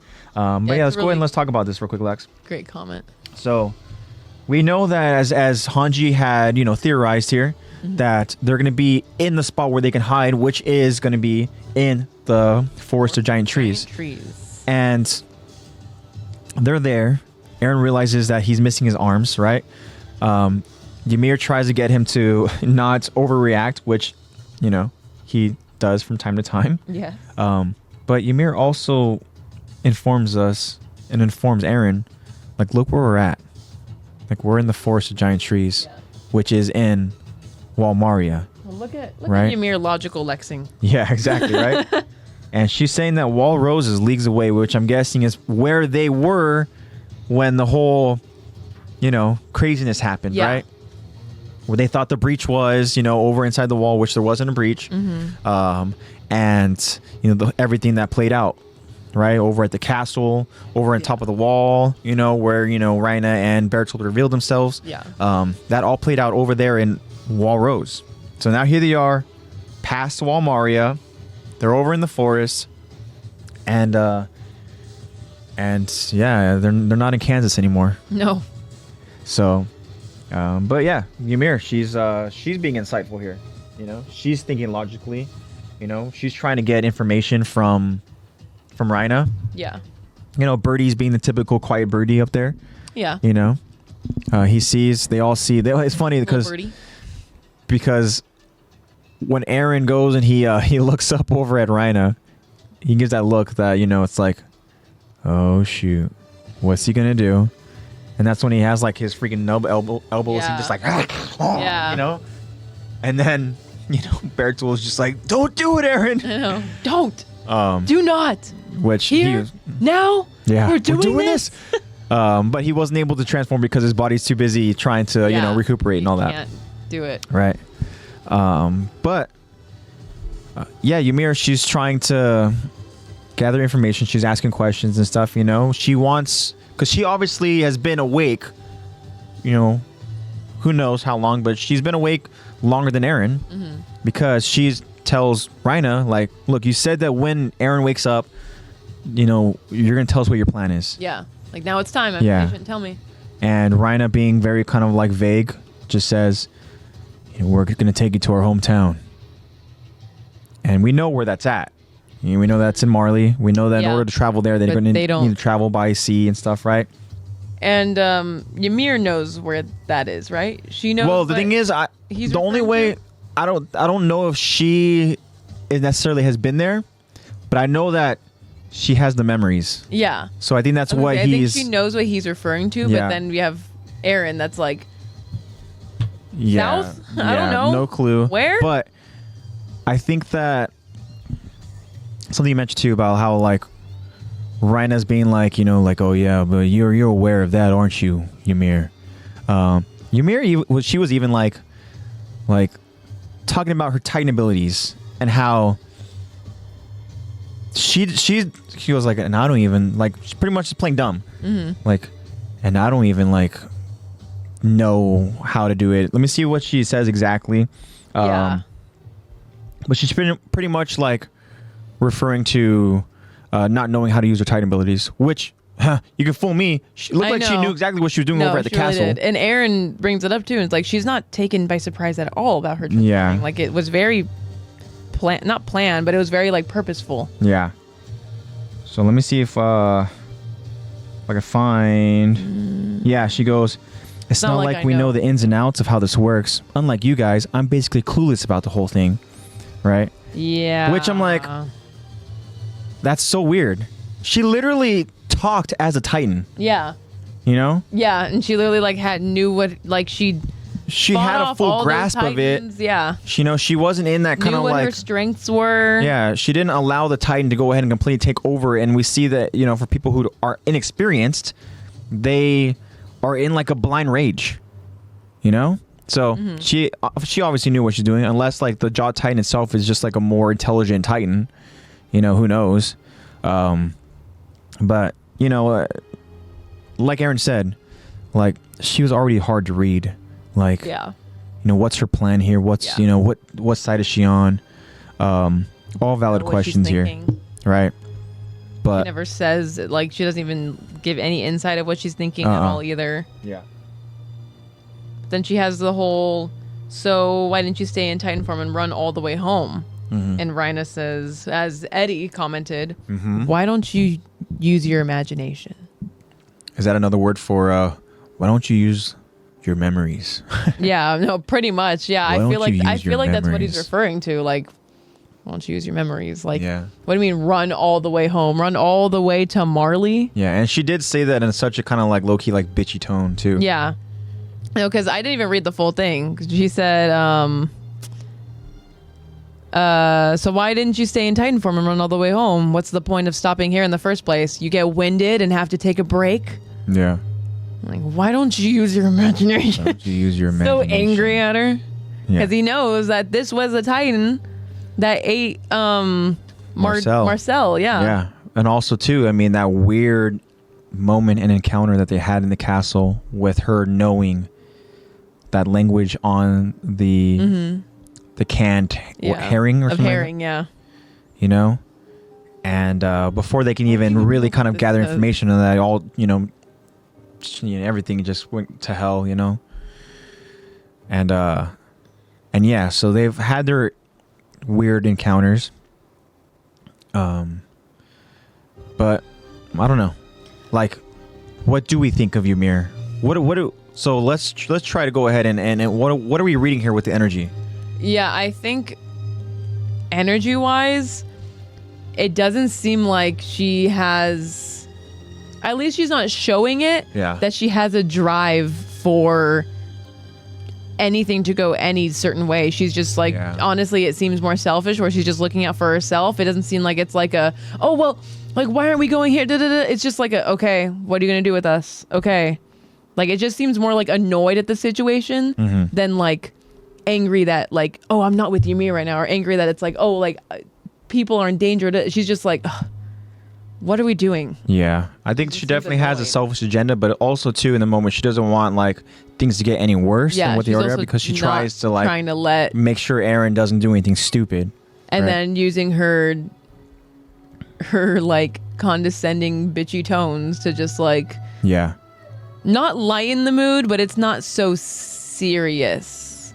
Like when Ymir says, so we're just gonna sit in our asses till the sun goes down, like that's trying to like make it not so serious, but also trying to be like, hey, I'm annoyed at you, but also what's the plan? I kind of need to know. And then Rhina, like his very serious response of, it's a possibility. But also too, it's like when she asks about the Titans moving in Nightfall. Oh yeah, about the like Rhina was like, you know, these Titans, they don't do that. But you already knew that, didn't you, Ymir? You know? Yeah. Like Rhina's obviously implying that, you know, she knows a lot more all this information than she's letting on. Than what she's exactly letting on. And you know, maybe that just has to do with the memories and stuff, you know, from the previous Titan user, which was Marcel. I'm sure that means that she's aware of what the plan is. Yeah. Right? But yeah, it's interesting. Another thing too that was kind of interesting, thinking about like the hypothetical of things, something that even Aaron had mentioned, and we know that as Ymir explained that there are Titans surrounding, you know, you got small herd underneath with an abnormal Titan just literally laying on his back, just hanging out, staring up at them, not blinking, just doing that, you know. You have that Titan there, which is an abnormal. And then you have the other abnormal that is shy and hiding behind a tree. Hanging out. Just watching them. The shy type. Yeah, that's what she calls him. Right. Strikes me as a shy type. And then Aaron kind of like in his mind as he's trying to process the potential scenarios, he goes and he mentions, let's see if I can find it. Yeah, he goes, like, if I couldn't transform to full strength, he goes, does that mean that the other Titans would be able to eat me? And I think we know what happens when Titans eat Titan users. So can you imagine if he goes reckless, he tries to transform, he can't, he ends up falling and he ends up getting eaten? Like, do you think Rhina and Bertold try to save him? Or do you think they allow him to be eaten?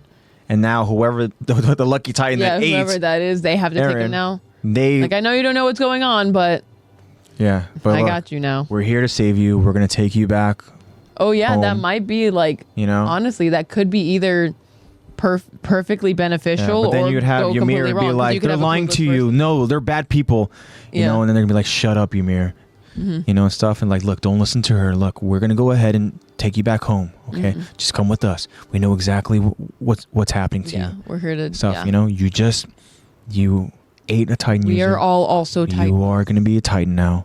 You know, and that whole situation will be so crazy. It's just like the little things that like could change the trajectory of the entire show if it were to happen. Like if Aaron decided not to have character development right now and be reckless, and if he were able to transform or even try to like fight in any way, then he would be eaten. And you're right, I think Rhina and Bertold would totally try to be like, we're gonna save you, and like try to use their knowledge to be like, look, I'm an authority figure, you should trust me, look, I know what you're going through, I know exactly what's happening, quick. And who knows how long, say, these specific Titans have been Titans. I know, you know? Because we're not in Wall Rose, so it's not like they came from Ragaco. You know, these are Titans that are outside the wall of Wall Maria. So they're over, you know, kind of like, you know, between the wall, you got the forest, and then somewhere, you know, past that is going to be where the sea is. You know?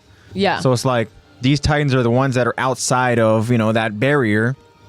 So who knows how long they've been Titans. Outside Titans. Like, you have no idea who those people are. Yeah. They're probably ones who were just, from, let's say, Marley or from, wherever else and stuff, where they were that just got captured and banished. Boom, just like, here you go, injected and thrown, right? Yeah. With the Titan serum. Yeah.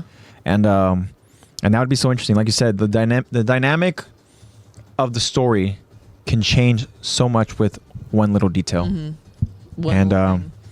And that detail being that if Eren decides to go rogue and he just bites his freaking numbs and he ends up falling or something, and then a Titan goes and pounces on him, it probably would be the abnormal that's on the ground, and we would find out who that abnormal is. Yeah.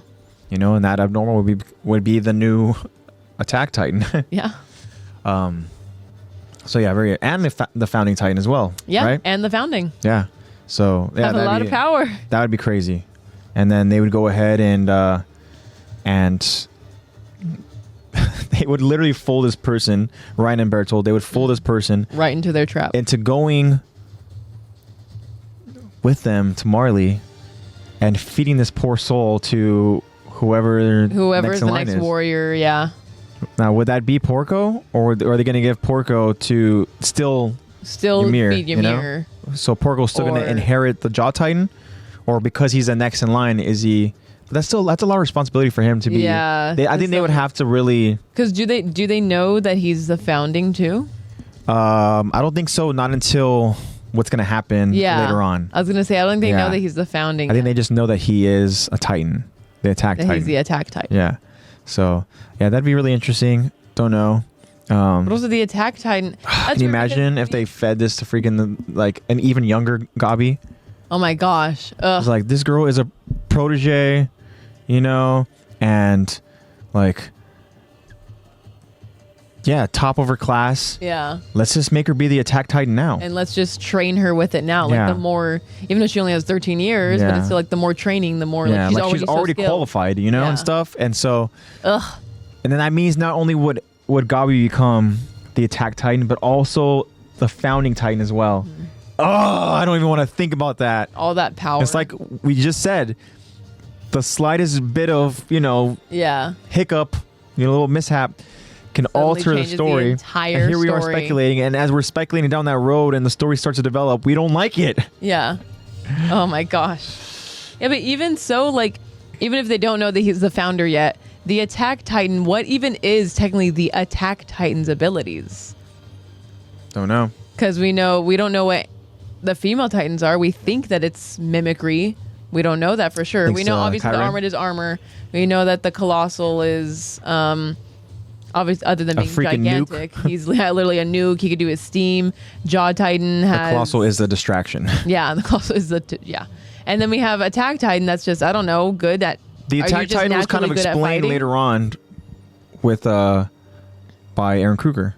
Mm-hmm. Aaron Kruger explains what the Attack Titan does, right? And pretty much you have the opposite. You have the opposite of what the Armor Titan's supposed to do. Mm-hmm. This is pretty much the soldier. Yeah. This Titan goes out there and in battle and pretty much just gets shit done. Mm-hmm. This Titan is built and bred to be like the one leading the way here, in battle.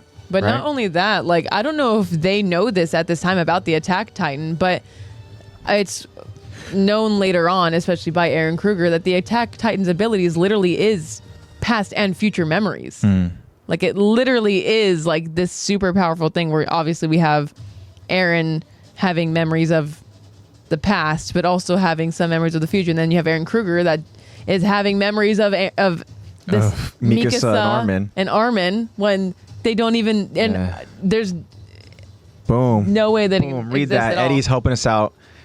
This Titan marches in the vanguard for freedom. Beautiful. Beautiful. So Thank you, Eddie. Set. Thank you for that. Yeah, can't you just envision Joaquin Phoenix? Yeah. Saying that line so perfectly. But he wouldn't want to be tied down to multiple things. That's why it's that'd be a perfect role for him. Yeah, the Aaron Kruger role would be perfect. It's just you show up once and you make your presence felt. I mean, we also didn't think that he would ever do a musical or something like that. But the Joker 2. Look at Joker 2. Apparently it's supposed to be a musical. That's gonna be weird. But anyways, yeah.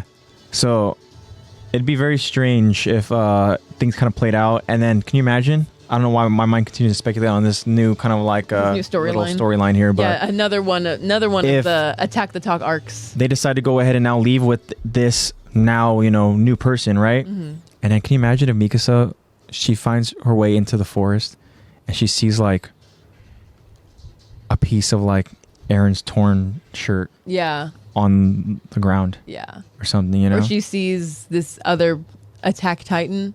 Or what if it's like, it's just ripped fabric from Aaron's shirt. Yeah.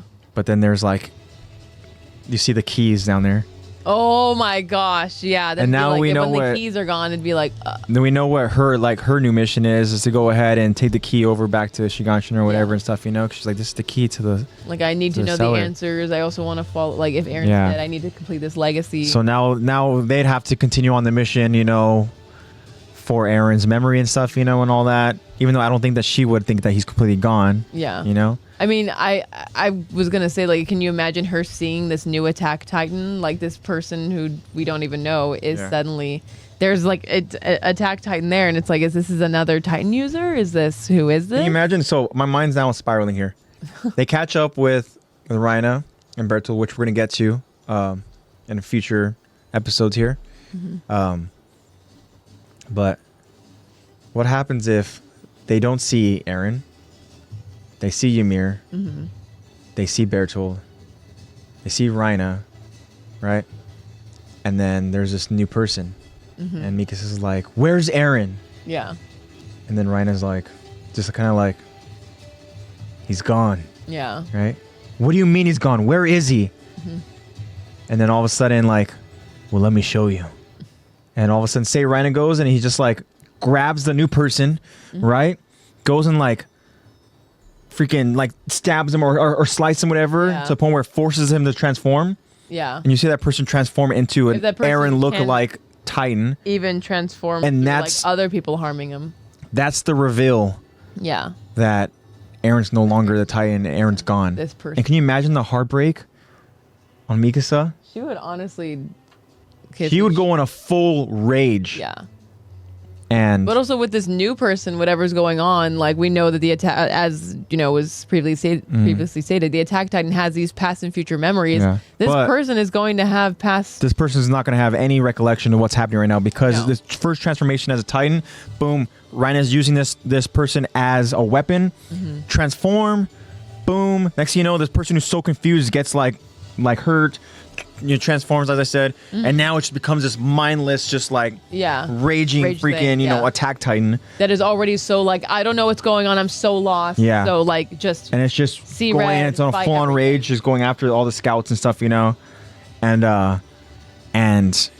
yeah, that's I'm not gonna. It's kind of like a badass scene if I'm thinking about it. You know, me too. I'm like envisioning it being all animated and everything too, and just like the rage and the raw emotion that'd be going on. Yeah. But just another one for the Attack on Titan canon book. This is the multiverse here, guys. Yeah. Right. Somewhere in an alternate universe, we have Attack the Talk. Yeah, that'd be crazy. But anyways, don't know how that played out. That would play out. Maybe we'll talk about that next week. Yeah. In our longer discussion. Maybe it'll be a question. Maybe it'll be a poll. You don't know. Yeah. But share your thoughts. But anyways. That's kind of where we're at now here, guys. It's just kind of like sit and wait here with Aaron and all them and stuff. We're going to get more answers next episode. But I do like what Eddie mentioned, that serious character development from Aaron. Because we see that he's learning. We see that he's in a vulnerable position here and he's not acting on emotions. Yeah. He's having his logical X moment. So it's good. Very cool. All right. Do we have any other weird tangents we want to get into? Other weird final thoughts and stuff? Anything? I think I did all my final thoughts. We covered it. Yeah. Very cool. Yeah. I think that's pretty much it, guys, for this episode. We knew it was going to be a shorter one because, this part one breakdown discussion here, it stopped in a very kind of early moment in the episode. But as Lexi said, that just means it's going to be a longer episode next week. So, we're excited to go ahead and see you guys and have you guys follow along with us and continue on with the discussions. But with all that being said, guys, that means that wraps up another episode of Attack to Talk. This is our season 2 of our breakdown and discussions. Of course, this again was season 2, episode 9, opening part 1, and we'll continue on next week with part 2.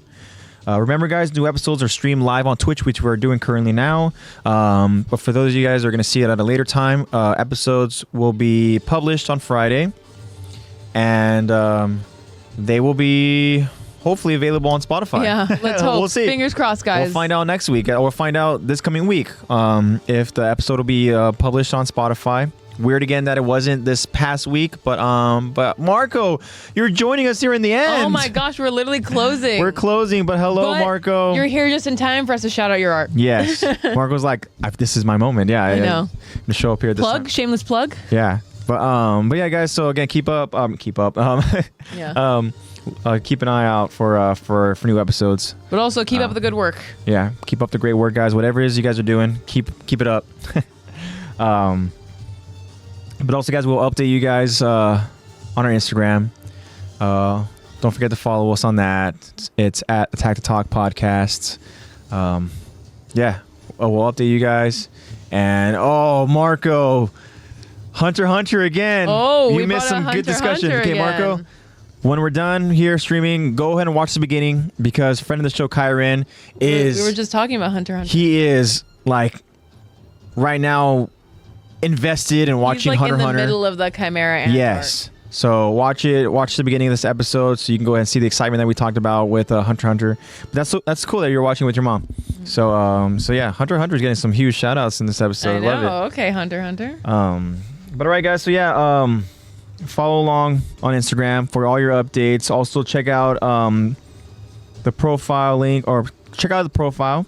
Because in there is a link tree. If you guys have not followed us on all the platforms, go ahead and do that, please, guys. So you guys know that if the episode isn't, for whatever reason, published on Spotify, you know that you'll be able to find it on Apple Podcasts. You'll be able to find it on YouTube. You can always go ahead and watch it again on Twitch, the episodes will be available unedited for 2 weeks before Twitch decides to go ahead and take it off. Yeah. But yeah, make sure you guys go ahead and follow along here. Also, as I mentioned with editing, I want to give, of course, a shout out to our friend NatePlaysBad, who goes and he edits our episodes, which is we appreciate so much. Yeah. Nate, thank you for the work that you put into this Go to this check him out. podcast. Go follow him, guys, on his Twitch and on his YouTube channel, which is both named NatePlaysBad. So thank you again, Nate, for everything. Shout out to you, my friend. I forgot to mention too that a couple weeks ago that Nate was at TwitchCon. Yeah. Which was very cool. Yeah, for he was him. there and he witnessed some girl bust her ass in that foam pit. Oh, great. No, I don't think he saw it, but I know there was a girl that literally fractured her tailbone by doing like a little like jousting type like competition while you're in like these platforms above this foam pit. Yeah. And she won. She decided to celebrate by just like jumping and like landing on her ass, and the foam did not give. And so she boomed there's like a significant like It was just like all compressed. impact, and where she just like whiplash type thing, right? Ugh. And she was like, oh, and she couldn't move. Mm-hmm. They had to help her out. Yeah, Come to find out that fractured tailbone in 2 places, I believe. And I also heard that another Hey, at least she won. yeah. Great I also celebration. heard that another person, I believe, like tore like their knee in that foam pit.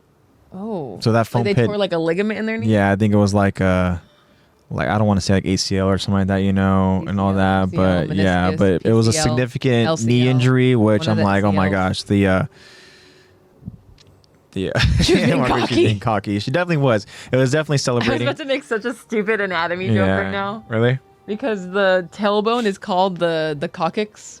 Oh, she was being cocky. She was so cocky. She was so cocky. She was so cocky she broke her coccyx. That's ironic, huh? Had to be humble. She got humbled for sure. Oh, definitely. Yeah. So But at least you won. that happened, and who knows if Nate was there witnessing it all, all of that. The 2 different responses with Eddie going, yeah, Eddie, oh, poor girl. And then Mark was she was being cocky, had to be humbled. Had to be humbled, man. All right. I love it. The two dynamics of man. Yeah, I love it. But yeah, so thank you again for everything, Nate. Hope you had a good time at TwitchCon. I know you said that it was tiring because you came from, all the way from Texas. Yeah. I believe TwitchCon was in San Diego. Oof. So yeah. I know he had a lot of fun, and I know that he was exhausted. Traveling is always so, tiring. but I hope you had a great time.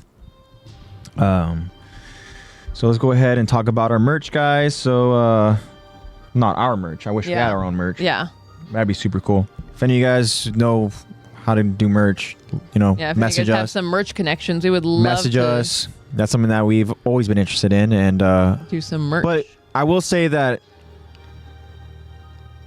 I would need it to be quality. Oh yeah. Because we don't want to just slap our name on just any kind of shitty material or something, and all that. And plus, I would want it to be stuff. Our logo ends after a couple washes. Yeah. None of that. None of that We stuff. would not want to subject you guys to any of that. We would want to give you guys. If we ever do merch, and hopefully manifestation can do its thing, but we know that it's going to be stuff that we're going to be proud of and we're going to wear. Yeah. Stuff that we would definitely wear. Quality has to be like the top thing, right? Yeah. And proud to wear. And I, for one, would love to go ahead and have this is something that I'd mentioned to both Lexi and Zach, is that I would love to have their input on just potential design work, because I trust you for sure. Because you guys have no idea how many times I have approached Lex about fashion and stuff, and Lexi I'm fairly confident has never steered me wrong. So if merch is ever an opportunity for us in the future, then you're definitely going to have your hands all on that. Creative control. Yes. And and then we can go ahead and kind of collab on how we want to design certain things. And I'm thinking about t-shirts, long sleeves, hoodies, beanies. I was gonna say beanies would be so and stuff. It'd be perfect because as we're getting into that fall weather, and stuff, gonna be transitioning to winter and all that. Socks, that'd be awesome. Socks, Socks hats. Cool. Yeah, that'd be super cool. Maybe down the line, who knows? But if you guys know of any kind of plugs, message us on Instagram. That'd be really cool. Yeah, something easy like a pop socket, a phone case. But before we go ahead and get into any of our merch in the future, we have in our link trees ways that you guys go ahead and purchase merch. In the link tree, you guys know about AnimeCrunch. AnimeCrunch, click it, guys. Click that link. It'll take you to their online store. You guys go and browse through all the different assorted stuff that they have, and it all varies from posters, Funko Pop, stickers. You can get lanyards. You can go ahead and get just a lot of different stuff. They also have an Instagram, which is at AnimeCrunch, and that is AnimeCrunch with 2 H's and then the number 24. They also have another Instagram at Geeky Statues, which is solely focused on figurine stuff. Yeah. Okay, guys, go check it out. Go support them, guys. You guys are. Also, there is a link for Fandomion, which if you click that link, it'll take you to their online store, right? Ooh, Eddie, check this out, Lex. Read that for me. My sister has some merch for her business. I'll ask her the info. That would be super cool. Okay. Eddie. Oh my god. And especially if we can keep it in the family. Yeah, if we can just have it or I love the whole friends supporting friends supporting small. Well, because the thing is we have our own I love that. AOT fam here, which is super cool because we have our friends of the show, but they are very much a part of the podcast and stuff. Oh, very much so, yeah. We would love to go ahead and have Eddie be involved and stuff like that. That'd be super cool, So yeah, I would love to get our little community involved, and I would love to get your guys' opinions on it too, because you guys are as much in this as we are. Yeah, for sure. So Eddie, if you're able to go ahead and do that, we appreciate that. If not, dude, no big deal. We understand if it's too much to ask and stuff, but either way, Hakuna Matata, man. Yeah. So thank you. But yeah, guys, so back to Fandomion. In our link tree, we have a link for it. Click that link. It'll take you to their online store where you guys can use that promo code. And that promo code is a promo code that is Lexi's name, which is Lex. Promo code LEX at Fandomion. Fandomion's got a lot of good stuff. Check it out. a lot of Halloween stuff, a lot of anime stuff, a lot of just like anything, not even anime related. Go check it out, guys. Click that link. Use that promo code LEX. Let Lexi help you guys out. You guys will be helping Lexi out by using the code. Okay, works both ways, guys. Thank you guys for any support that we get. And to Eddie, thank you. Said Eddie would love to see us make a profit. Bills got to get paid, but Eddie, but thank you for that. But as I've mentioned before, that this is not what the reasoning behind why we do this. It'd be nice, but it's not like the.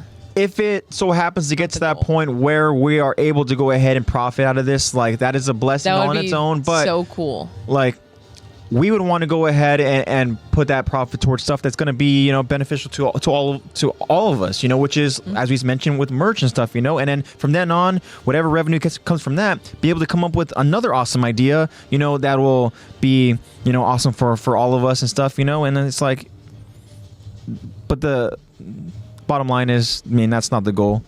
But Eddie, thank you for the sentiments, though. I appreciate it, man. Yeah, Lex, do you have anything to add on to Fandomion? Oh yeah, they let me know that they still have plenty of Halloween stuff out, like actual like Halloween specific things. They also have alternative specific things that are great for Halloween.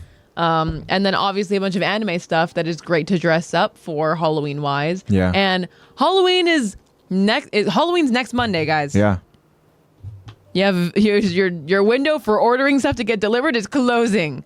So go on to Fandomion and check it out. If you guys still have no idea what you're dressing up as, just look up an anime character that you really like. See if they probably have some kind of morph suit or something on there. Check it out. Check it out, guys. Also, I would appreciate it. It's a good thing that you mentioned that too, Lex, because I'm already technically in a costume, but yeah, you guys can go ahead and catch us when we record next week. We're gonna be probably dressed up. Oh yeah. Yeah. So we're gonna be dressed up. What is that gonna be? The 30th? Day before Halloween. Day before Halloween. Yeah. So we'll be dressed up. You guys dress up too. Join us along, guys. Tell us what you guys are gonna be dressed up. Yeah. What are you guys gonna be for Halloween? We would love to go and see that. I would love. But yeah. If you guys have already been to parties, we'll be already dressed up, multiple costumes. We'll be in our costumes for sure. This is gonna be like my 4th costume. Great. To dress up in. Also, I had this crazy little idea. Well, thought. Which would be really awesome is that we talk about merch and all that. Can you imagine if we were able to go ahead and get linked up with good quality and stuff? We can do collabs literally with Eddie and his art, with Marco and his art. Oh my gosh! Try to reach out to Caesar and his art and stuff. Can that you would be if we get your guys' art? So cool. Can you imagine if we get your guys' art over on like merch and stuff? out of a Marco drawn a drawn hoodie with their art style. Yeah. I would wear that. That would be awesome. And then the proceeds and all that would go towards you guys and your arts and stuff. Yeah, your guys' hard efforts. But that would be amazing. Like collabs where it's like boom, their art there, right? But then you have maybe in the backs just over and behind just a little type of talk there, just kind of so that it's a whole team effort thing. It's still a little stuff, talk thing. Or maybe it would be down at the bottom. Who knows? Put it on the sleeve. Yeah, the focus, of course, would go ahead and be on the art, and which would be amazing. That'd be so cool. Dang. And then that's just the start of it. Can you imagine what then the other ideas could go ahead and translate into? Yeah, that'd be really cool. And also too, at the end, we can go ahead if we were able to do a merch store or any kind of store and stuff, with that again, merch doesn't just stem from the clothing. That if you guys wanted to actually sell your guys' art on there as well, that would be cool too. A way to go ahead and browse the store, go ahead and select through the different merch that we would potentially have. Again, some of the clothes would, or the art that you would want maybe on shirts would be cool. But then also too, you can go ahead and purchase your guys' art. That would be so amazing. That'd be cool. And again, guys, just the idea of it, it's this isn't just for us. No. We want to make sure that, our friends of the show and everything too, you guys are involved as well. We can just be your guys' voice. Yeah. That'd be really cool. So, see, the thing is when you start brainstorming a little bit, that'd be really awesome. But all our final thoughts. But yeah, Marco hoodies. Can you imagine Marco hoodies with your art on it? Yeah, hoodies with oof. That'd be cool. Or if Marco didn't want his art on hoodies, then it's fine too. Mm-hmm. You know, yeah, I understand some people are critical of their stuff. You know, trust me, if I was an artist, I would be maybe like, you know, because I'm my own worst critic. Oh yeah. Like, Same, I may have mentioned it before over in this podcast, but I hate going back and rewatching or listening back because yeah, it's I'm like, so hard to. I don't watch the episodes. My voice is like, I don't know. I'm like, oh my gosh, dude, like just shut up already. Or I'm like, dude, like, oh. And then you start like catching tendencies that you didn't realize you do, or you start like these like, dang, like that's the face. Like, I don't even realize I'm making that face. Yeah. Or like, dang, like I don't even realize that I'd say that. I don't realize that that's my filler word. I don't even realize that I sit that way. I don't realize I talk that way. And even when we're like doing something that's out of our comfort zone, like voicing characters that obviously is not our strong suit, aspiring, so to say, voice actors would be great if we were, but we are by no means not. Having to like going back and watching our voice work and being like, that was rough. Ooh. Street style art. Yeah, I like that. Or on I like that some too. hoodies. Yeah, that'd be cool. Like a manifestation, nice crew baby. neck. Manifestation. Ooh, okay. It'll happen, guys. We just got to go ahead and stay the course. We got to stick together, guys, okay? We have to stick together. But yeah, speaking of our talented friends here joining us in chat here and putting their art on display on merch or whatever the case is, let's talk about some art. So also in our link tree, guys, we have a link that will send you to our friend here, a friend that we have met, you know, Caesar and all the different cool art that he's done. There's a link that will send you straight to his Etsy store.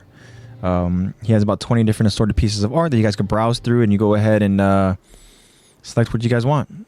Click it, buy it, send him a little message. Check it out, man. Yeah, check it out. Check it out, please. But yeah, so that's in the Etsy store. And then remember to go follow him at ArtofCesar on Instagram. So Lexi, go ahead and shout out our good friends here. And we also have, who are we just talking about? Marco. His Instagram handle is MARC0, MAMONE. His name, except the first O is a 0.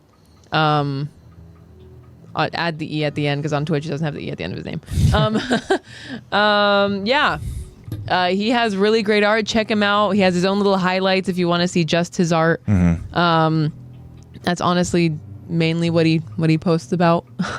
So check it out. It's really talented. He does some really great work, and he's making some well, we've already got a sneak peek of some fan art that he's working on for us. So that's cool.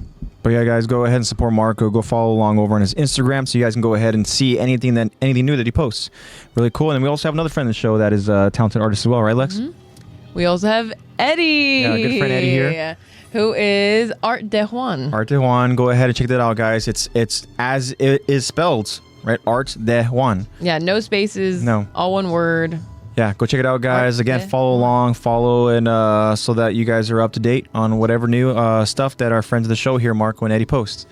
Yeah, so super cool, guys, and it's really cool that we got some talented friends here at the show. We appreciate you guys Marco's so much. Dude, that's me. Yeah, that's you. So go follow along. Very talented friends. We have some talented friends. And yeah. With all that being said, guys, that means it's time for us to go ahead and finally get to our conclusion here in the episode. Marco, sorry, buddy. I know that everything gets busy around life. You need to tell us. Yeah, no, things have no been rush at all. Take your time, man. You know, we understand that everybody's got a whole lot of stuff happening in life, and you know, just one day at a time. Thank you, Eddie. Thank you. You're welcome, Eddie. Alrighty. So, in closing, guys, thank you again so much for the support. It means a lot. It just means so much to us. Just try to go ahead and keep spreading the word of the podcast, guys. You know, we want this thing to grow, and then once we're able to grow, that's when, you know, stuff can happen. Like we just kind of like all try to manifest, you know, stuff like merch, stuff like, you know, art and all that. So let's keep spreading that word, guys. Let's get more friends of the show. Work and efforts. And of course, guys, remember to look out for future poll questions, future Spotify Q&As, And you guys know that your feedback is very much needed and very much appreciated. So shout out to the loyal listeners. And yeah, we're getting ready to get out of here.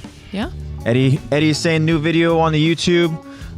He made a super cool Freddie Mercury video. You guys should all check it out. And that's over at his YouTube channel, which is, I believe, Eddie's name, which is Eddie Hinston. Go ahead, check it out, guys. Super cool. And it's cool you're continuing on with the videos, Eddie. So keep plugging away, my friend. Yeah, it's cool. And Eddie, thank you so much. You have a great week too. Productive and safe week. And we hope that you guys have a great Halloween, but we will see you guys before that. Yes, of course. So hope you guys are getting your costumes together and that they're looking real nice. Yeah. Really nice. So of course, guys, now to close things out, to the AOT fam, stay safe, guys. Spread that love and positivity. We love and we hate. Exactly. Attack the Talk loves you. Right? Hope you guys all have a great week, as Eddie mentioned. And in closing, I'm going to say that my name is AJ, and I'm going to be the king of the pirates. Good night. Lexi, you're up. I'm going to stay Lexi. Good night. See you guys next week, and we'll be dressed up for Halloween. Absolutely love Halloween. Better see you there. Bye, guys.